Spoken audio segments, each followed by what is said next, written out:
আল্লাহর কসম একবার, আল্লাহর কসম দুইবার, আল্লাহর কসম তিনবার, ওয়াল্লাহি বিল্লাহি তাল্লাহি, নারীর সম্মান ইসলাম ছাড়া আর কেউ বাড়াতে পারে নাই।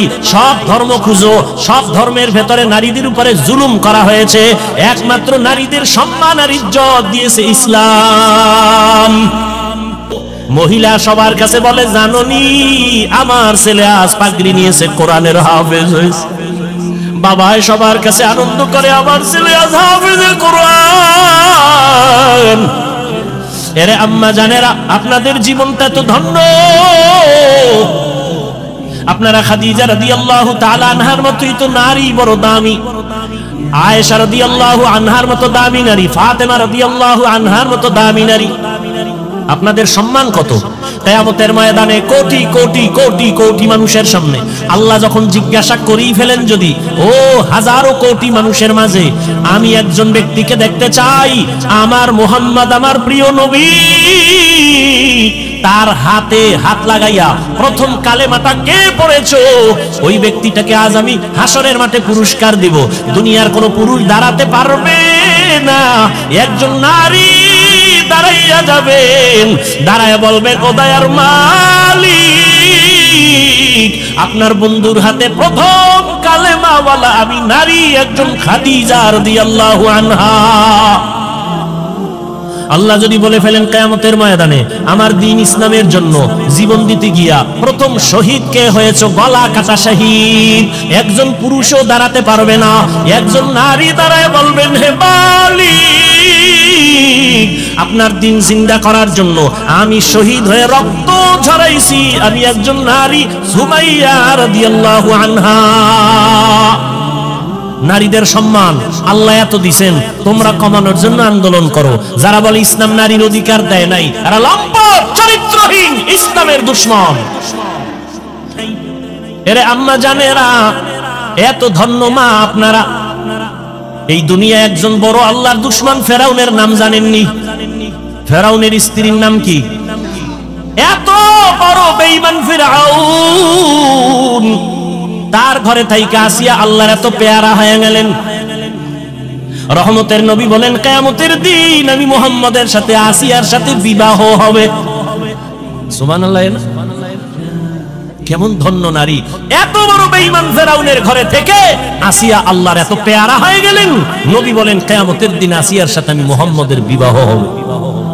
এরে আম্মা জান, আপনার স্বামী তো ফেরাউনের মতো খারাপ না। আপনার স্বামীকে পারলেন নাকি বুঝাইয়া নামাজি বানাবেন?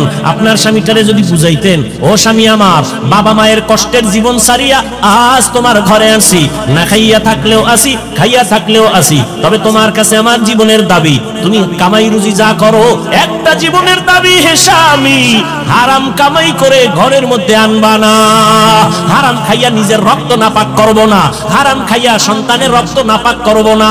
মা যদি সব স্বামীদের বুঝাইতেন, কোন স্বামী হারাম টাকায় ব্যবসা করত না।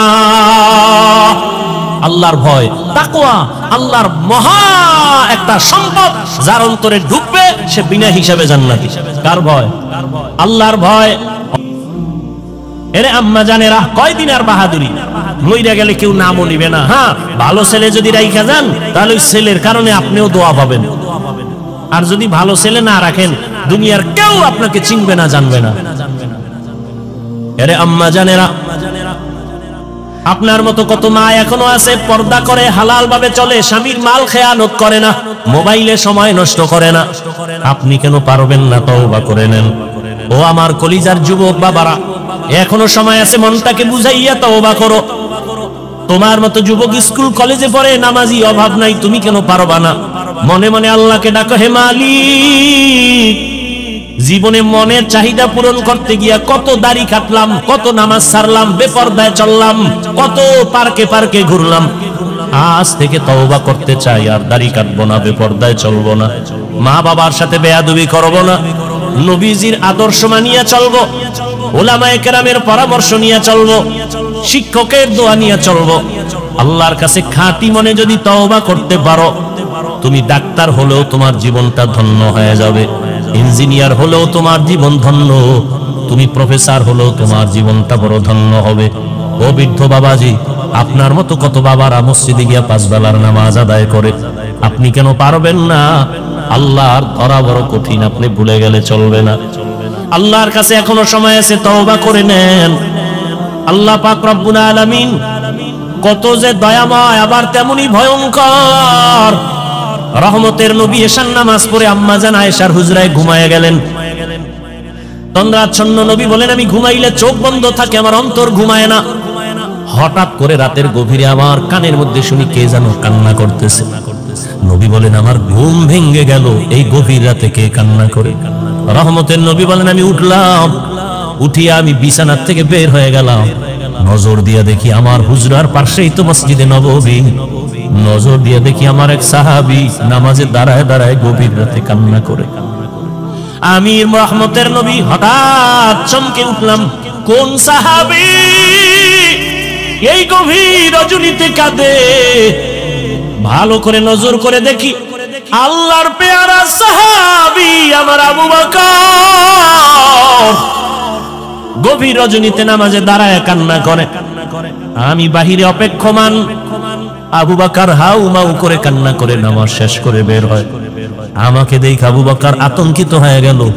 আমি প্রশ্ন করলাম, হে আবু বকর, আপনি গভীর রাতে নামাজে দাঁড়ায় কান্না করলেন কেন? আবু বকর চোখের পানি ছেড়ে বলেন, ইয়া রাসূলুল্লাহ, আল্লাহর আযাবের ভয় আমি নামাজে দাঁড়ায় কান্না করেছি, একটা আয়াত পড়ে পড়ে কাঁদছি। ইন্নাল্লাহা আশতারা মিনাল মুমিনিনা আনফুসাহুম ওয়া আমওয়ালাহুম বিআন্না লাহুমুল জান্নাহ। আল্লাহ পাক বলেছেন, মুমিনের জান মাল আমি আল্লাহ কিনে নিয়েছি, বিনিময়ে মুমিনকে জান্নাত দিয়েছি। নবী বলেন, আবু বকর এটা খুশির খবর, এখানে কান্নার কি পাইলেন? আবু বকর বলেন, ইয়া রাসূলুল্লাহ, আপনি জানেন আমি ব্যবসা করি, কাপড়ের দোকান দেই। আজকে সকালবেলা একজন মহিলা আমার দোকানে এসে বহুদিন আগের কেনা কাপড়টা ফিরাইয়া টাকা নিয়ে গেল। আমি প্রশ্ন করছিলাম, মা কেন কাপড় ফিরায় টাকা নেন? মহিলা একটা জবাব দিয়েছে, তোমার দোকানের কাপড় আমার পছন্দ হয় না, এজন্য ফিরাইয়া দিলাম। আমি আল্লাহর এই আয়াত পড়ে কান্না করেছি। আল্লাহ যে বলেছেন মুমিনের জানমাল আমি নিলাম, মুমিনকে জান্নাত দিয়ে দিলাম। এখান থেকে আমার ভয়। আপনি নবী কিয়ামতের হালাতের বয়ান করেছেন, কত ভয়ঙ্কর হবে কিয়ামতের মাঠ। কিয়ামতের ময়দানে নারী আর পুরুষেরা সবাই উলঙ্গ দাঁড়াবে। সূর্যের গরমে মাথার মগজগুলো ভাতের মারের মতো ফুটবে, জমিনটা তামা হয়ে যাবে। জাহান্নামের আওয়াজে মানুষের কান ফেটে যাবে। এমন এক হালাত হবে, ওই হাসরের মাঠে নবীরা যাদের গুনাহ নাই তারাও কান্না করে বেকারার হবেন। ওই অবস্থার মধ্যে যখন আল্লাহ এক এক করে ডাকবেন, আমি আবু বকরকে ডাক দিয়া যদি আল্লাহ বলেন, হে আবু বকর, আমি জান্নাতের সুসংবাদ দিলাম, কি আমল করেছো?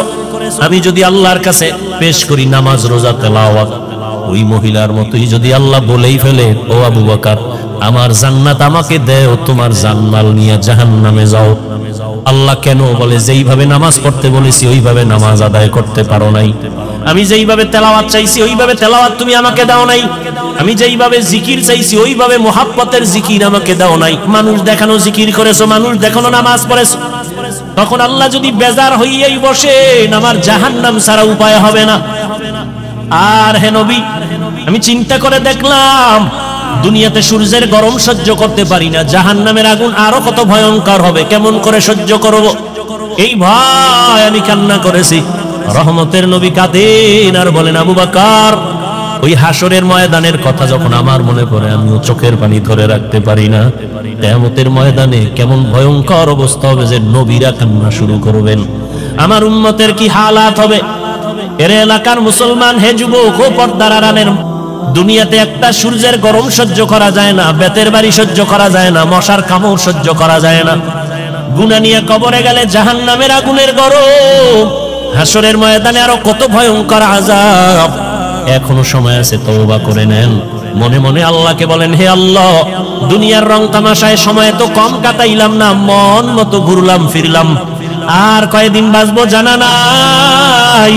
এখন থেকে তওবার নিয়ত করে ফেললাম, আর জীবনে বেপরদায় চলবো না, নামাজ ছাড়বো না, দাড়ি কাটবো না, মা বাবার দোয়া নিয়ে চলবো, শিক্ষকের দোয়া নিয়ে, উলামায়ে কেরামের দোয়া পরামর্শ নিয়ে নবীর আদর্শ মতো চলবো।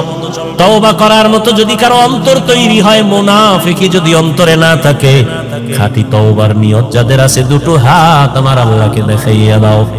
আয় আল্লাহ আমাদের হাতগুলো কবুল করে নেন, আমাদের তওবা কবুল করে নেন।